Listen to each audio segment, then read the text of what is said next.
Muy buenos días, jóvenes. Vamos a tomar apuntes de la semana 4.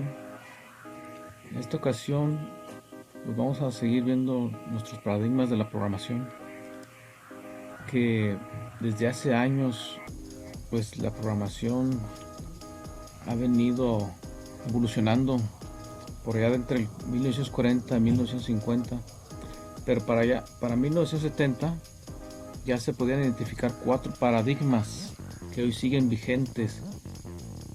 Estos paradigmas son hablaré de 4 principales, que son los lenguajes imperativos, declarativos, que se dividen en lógicos y funcionales, lenguajes concurrentes y lenguajes orientados a objetos. Un lenguaje pues puede estar incluido en uno o más paradigmas. Por ejemplo, puede ser concurrente y orientado a objetos, puede ser declarativo y concurrente, puede ser lógico y funcional. Bueno, en fin, el paradigma imperativo, que se le conoce como procedimental o algorítmico, como ya hemos estado viendo los algoritmos. Dentro del paradigma imperativo se clasifican lenguajes más vinculados con la secuencia de instrucciones y cercanos al ensamblador. Imperar, que es una palabra que significa mandar, ordenar, que es lo que hace todo programador a la hora de estar creando un programa. Ejemplos de lenguajes imperativos. En el 1965, BASIC. Quiero decirles de experiencia propia que yo usé el BASIC, pero lo usé en 1987. Fíjense, nació en el 65 y en el 87 todavía se usaba aquí en México. Unas computadoras que antiguamente, cuando comprabas una computadora, en realidad parecía que estabas comprando un entorno de programación. No tenía Windows, no tenía sistema operativo. Solamente conectabas pues en aquel tiempo era como un teclado, creo que se llama Commodore 64. Lo conectabas a la televisión y lo único que empezabas a ver a la hora de encender eran puras líneas de 10, 20, 30, donde tú ibas ordenando qué quieres que hiciera la máquina, un simple suma, una resta. Incluso podías manejar colores en los textos. Después tenía que grabar ese programa en un cassette de cinta, y era muy lento la búsqueda del programa, y además los cassettes se dañaban muy fácil. Bueno, en 1970 ya nació el Pascal. También usé el Pascal. Cuando entré al SETI como primera generación, mi primer lenguaje, o el primer lenguaje que nos enseñaron, fue el Pascal. Después aprendimos en el siguiente semestre el lenguaje C, que desde 1969 y 1973 Denis Ritchie fue pues el creador de C en los laboratorios Bell. Tenemos que, como les dije, desde 1945 con John von Neumann, fascinado por todas las posibilidades que se pudieran crear en ENIAC, elaboró un estudio que demostró que una computadora podía tener una estructura física muy simple y fija, y aún así ser capaz de ejecutar cualquier tipo de programa mediante un control correcto, sin la necesidad de modificar la computadora para esto. Aquí necesito que ustedes lean la historia de las computadoras. De seguro que en alguna otra materia están viendo cómo han evolucionado.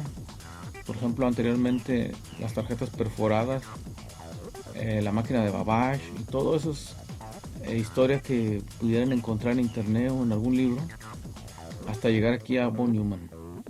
En este caso, la arquitectura de von Neumann. Von Neumann, que en un conjunto se conoce como la técnica de programación almacenado, es que se inicia la era de los lenguajes de programación. Como les digo, aquí está una breve descripción del modelo von Neumann. Tenemos un CPU, un contador de programas, y este contador de programas lo que en realidad hace es ir a los registros para que cada uno se vaya ejecutando uno por uno. Hay una memoria principal, una unidad de control y una ALU.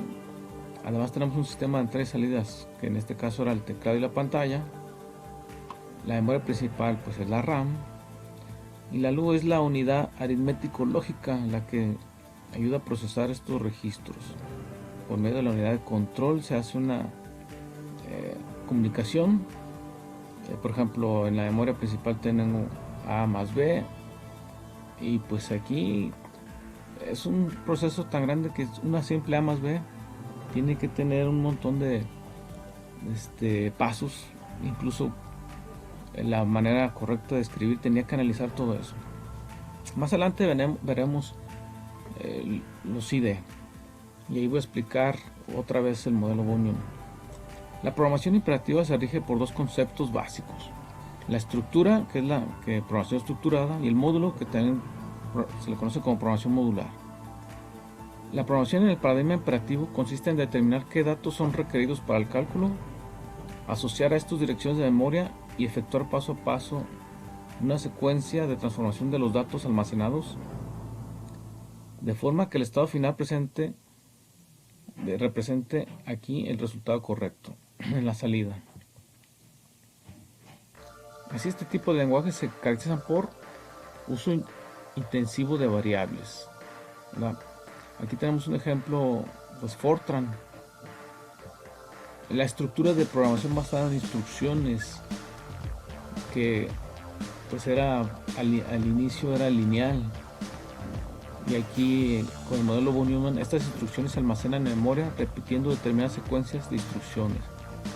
Así, los mecanismos de control son abstracciones del uso del contador del programa para localizar la instrucción siguiente y para realizar saltos. Un ejemplo de ellos, pues el COBOL, como dije, el Fortran. En la figura 1 vamos a ver ahorita más adelante el manejo frecuente de las instrucciones de asignación, ligado al concepto de variable y de memoria. Pues cada expresión calculada debe ser almacenada en memoria para poder utilizarse posteriormente en otras instrucciones. La instrucción de asignación ya está incorporada en la primera versión de Fortran. Resolución de algoritmos por medio de estructuras de control secuenciales, alternativas y repetitivas. Pues en un principio la programación en lenguajes imperativos hacía uso de la instrucción goto, que significa ir a. O sea, tú estabas en una línea, en un programa lineal. Este programa lineal requería a lo mejor brincarse líneas o incluso ir hacia arriba. Con goto le decías goto y el número de la línea que querías que se fuera a la instrucción. Como consecuencia directa de la estructura de control interna de la arquitectura de von Neumann. Pues eso lo vemos en algunos artículos y ustedes pueden buscar también en internet. La incorporación de mecanismos de manejo de bloques. Como ven, pues todo el lenguaje tiene una complejidad, tiene una evolución, y el software no dejará de seguir pues teniendo técnicas de diseño. En este caso, los bloques pueden comunicarse entre ellos por medio de intercambio de información por valores de referencia. También se les ha dotado de recursividad, que más adelante lo veremos, los métodos recursivos. Esto pues ya lo hacían Pascal, Módula 2, C, ABA, y tenemos también que en la figura 2 que vamos a ver otra evolución de los lenguajes, y esta influencia se ha propagado a diversos mecanismos de lenguajes posteriores. Entonces a veces un lenguaje nace de otro, y a veces un lenguaje cambia de nombre cuando evoluciona, como lo veremos en las tablas. La gestión de memoria dinámica, en tiempo de ejecución. Los lenguajes imperativos se dotaron de mecanismos que permiten reservar y liberar memoria dinámica, heap mountain. Eso también hay que investigarlo. Aquí les recuerdo que no es una clase exclusiva pues, si no nos tardaríamos muchísimo tiempo en explicar cada uno. Bueno, el precursor es un lenguaje Algol, también otro lenguaje de los primeros, y el lenguaje que se realizó más uso intensivo en estos mecanismos es el lenguaje C, y su influencia se ha propagado a todas las revisiones de los lenguajes clásicos como Fortran y Visual Basic. Adecuación del paradigma de orientación a objetos. La mayoría de los parte de los lenguajes imperativos están adaptándose al paradigma de orientación de objetos, incorporando nuevas instrucciones para el soporte de encapsulación, herencia y polimorfismo. Bueno, eso lo veremos en orientado a objetos, pero como ven, sigue siendo una evolución de los lenguajes a la tendencia que actualmente tenemos, que es la orientada a objetos, y que eso es lo que verán en semestres muy posteriores en el CETI, como en quinto o sexto. Entonces tenemos aquí la figura 1. Miren, vean, Fortran fue de los primeros allá arriba de 1960. De ahí nace COBOL, ALGOL. Aquí las líneas me están indicando qué lenguajes nacen de otro o tuvieron influencia. Por ejemplo, el Pascal, vamos a hacer una sola línea. De ALGOL me voy al BSPL, de BSPL nace C, de C sale C++, de ahí una parte servida a Visual Basic, otra es para Java. No quiere decir que C++ hizo a Java, sino que Java se influenció sobre y sobre Smalltalk. Entonces los lenguajes tienen un entrelazamiento entre ellos, de tal manera que quien domina un solo lenguaje puede aprender otros. O sea, por eso estamos hablando del paradigma de la programación. Si tú entiendes desde un inicio qué es un identificador, qué es una variable, cómo es que declaro los tipos de variables, con la sintaxis, y viendo pues un manual de referencia de ese lenguaje, verán que es fácil dominar 10, 15, 20 lenguajes de programación. Entonces, los lenguajes imperativos o procedimentales son los que usan las instrucciones o sentencias de asignación como construcción básica en la estructura de los programas. Son lenguajes orientados a instrucciones. Tenemos que la programación imperativa se basa en 3 conceptos, que son las celdas de memoria, las operaciones de asignación y la repetición. Aquí como vemos una asignación, o sea, acuérdense que no es igual, sino que es símbolo de asignación, donde me dice que en la memoria edad va a tener un 17 almacenado, aunque la memoria edad sigue siendo pues simplemente un apartado de cuántos bytes quiero para un almacenaje. Veremos más adelante que son enteros, flotantes, de tipo carácter, y de esta manera podemos administrar la memoria, que es lo más importante, porque un programa debe de ser rápido, debe hacer operaciones de tal manera que su memoria sea bien administrada. Ventajas, tenemos unas ventajas pues, y desventajas de la programación imperativa o el paradigma imperativo. Las ventajas es su relativa simplicidad y facilidad de implementación de los compiladores e intérpretes, la capacidad de reutilizar el código en diferentes lugares en la programación sin copiarlo, una forma fácil para seguir la pista de flujo del programa, la capacidad de ser muy modular o estructurado y requiere de menos memoria, eso es lo importante. Las desventajas: los datos son expuestos a la totalidad del programa, así que no hay seguridad, dificultad para relacionarse con los objetos del mundo real, difícil de crear nuevos tipos de datos, se da importancia a la operación de datos en lugar de a los datos mismos. Bueno, estos lenguajes imperativos tienen un campo de aplicación que pues en aquel tiempo ya era demasiado. O sea, con esto prácticamente podemos hacer sistemas operativos, podemos hacer un programa para nóminas, un control aéreo, una inteligencia artificial, por ejemplo, qué dosis le toca para cada medicamento, cajeros automáticos, naves espaciales, dispositivos móviles, aplicaciones en línea y tiempo real. Imagínense si eso puede ser un paradigma imperativo.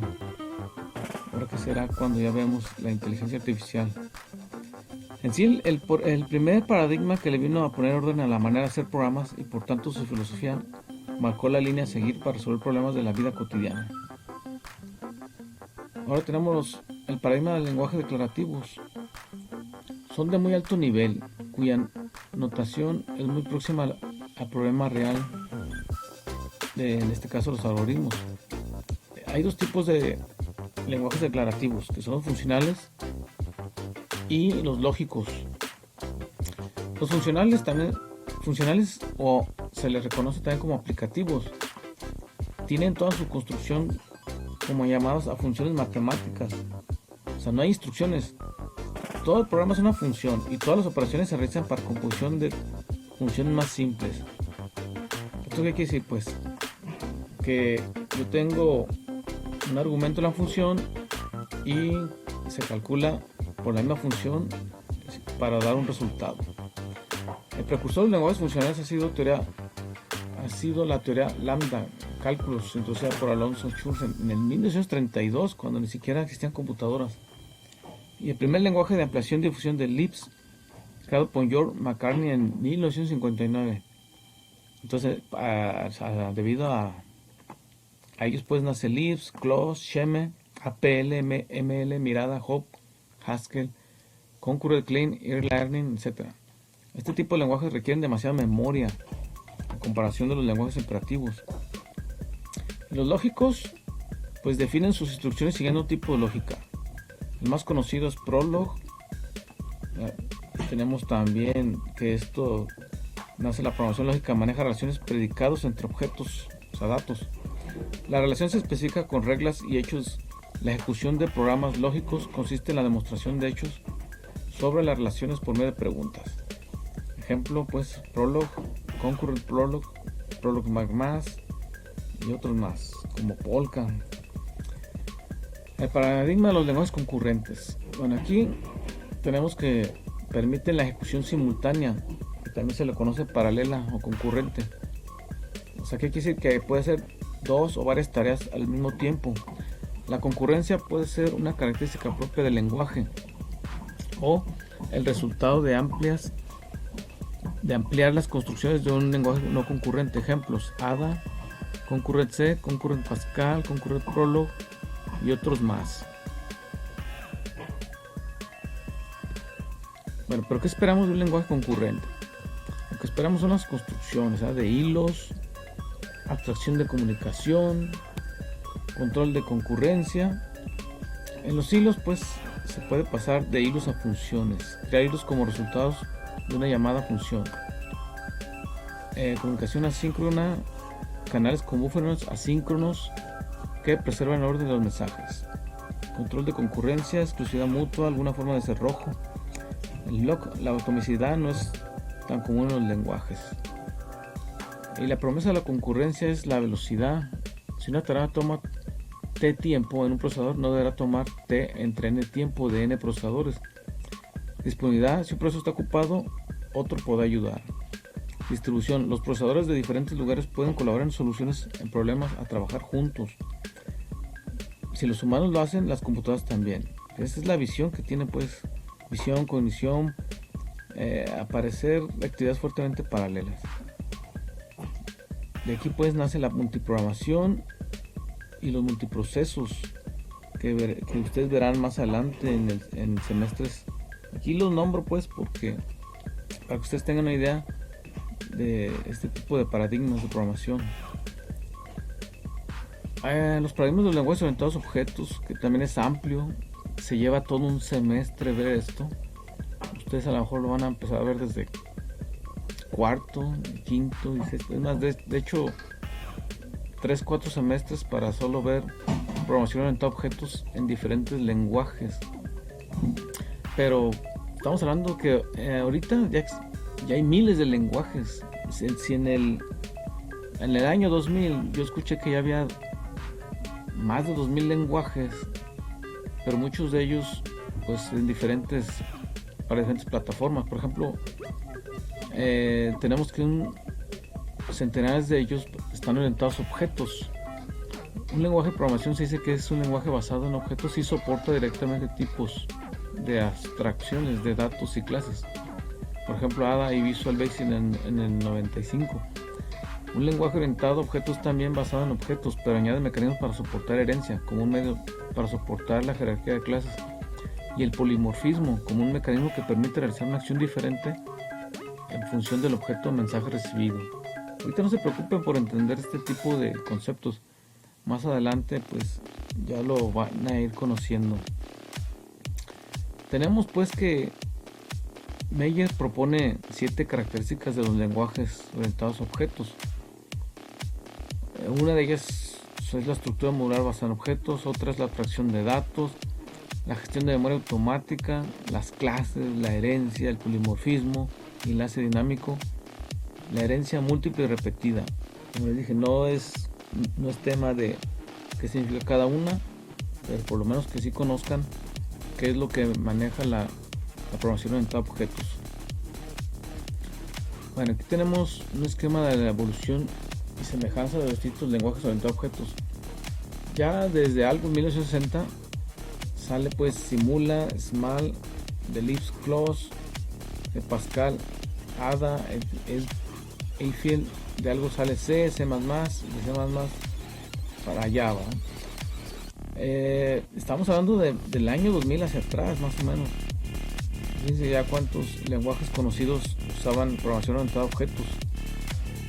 ¿Qué quiere decir? Pues no es mejor uno que otro, cada uno tiene ventajas y desventajas.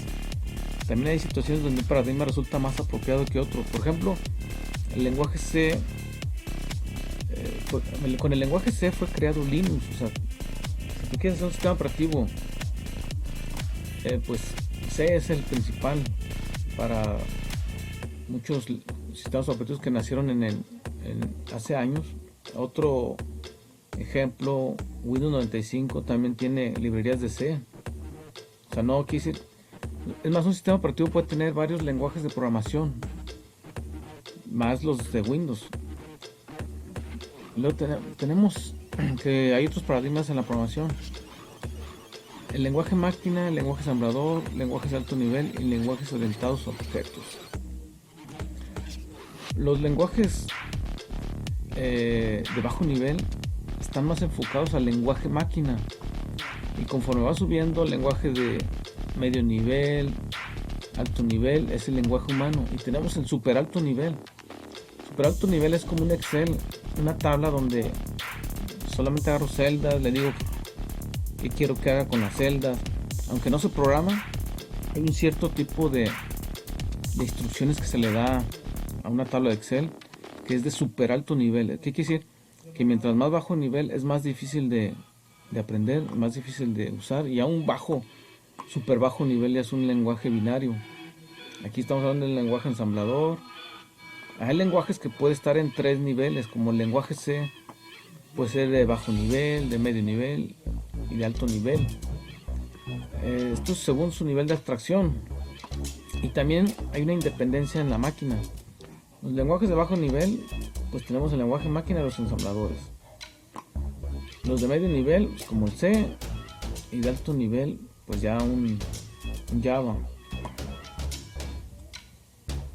Según la forma de ejecución, hay lenguajes compilados, lenguajes intermediarios y lenguajes interpretados. Los interpretados puede ser por ejemplo, cuando usamos un explorador, interpreta lo que dice HTML, y un compilado, por ejemplo C#, tenemos un programa fuente y se tiene que compilar. También más adelante vamos a ver qué es compilar, porque en este proceso hay muchas cosas que ver. Según la forma de las instrucciones, tenemos el paradigma de la programación, que ya lo vimos: imperativos, declarativos y orientados a objetos. Aquí tenemos un resumen. Y los lenguajes se pueden clasificar en varias generaciones. Incluso, como les dije, hay un lenguaje en internet. Y hoy en día también sabemos que desde hace años hay lenguajes como el PHP, que es un lenguaje exclusivo de servidores. O sea, una máquina local no lo podría interpretar. Eso también lo van a ver en semestres posteriores. Bueno, aquí tengo las fuentes de información. Hasta aquí le vamos a dejar. Les encargo que realicen la actividad 2.1 y estén al pendiente de los próximos clases que vamos a tener por medio de este canal.